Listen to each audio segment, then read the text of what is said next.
আসসালামু আলাইকুম, welcome to my page শখের রেসিপি বাই শামিমা। আজকে আমরা পুঁই শাক দিয়ে মাছের চচ্চড়ির একটা রেসিপি দেখে নিব। চলুন দেখে নিই। বিসমিল্লাহির রহমানির রহিম। আমি এখানে পরিমাণ মতো তেল নিয়েছি।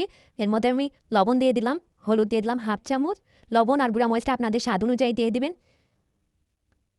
আমি এর মধ্যে আদা বাটা, রসুন বাটা, জিরা বাটা 1 চামচ করে দিয়ে দেব।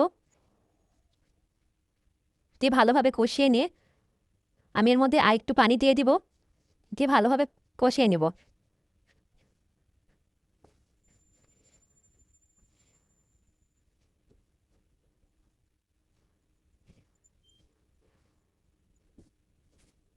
কষানো হয়ে গেলে আমি এখানে মাছের মাথা দিয়ে দিব। মাছের মাথার টুকরোগুলো দিয়ে আমি ভালোভাবে মাছের মাথাটা তরকারির সাথে কষিয়ে নিব। নিয়ে এবার মাছের মাথাটা আমি তুলে নিয়ে এর মধ্যে আমি পুঁই শাকগুলো দিয়ে দেব। পুঁই শাক দিয়ে আমি ঢাকনা দিয়ে ঢেকে কিছুক্ষণ রেখে দিব।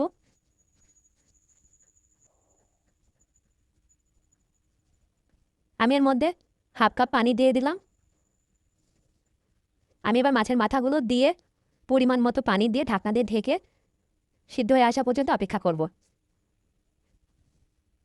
সিদ্ধ হয়ে গেলে নামিয়ে পরিবেশন করে নেব মজাদার মাছের মাথা দিয়ে পুঁই শাকের চচ্চড়ি।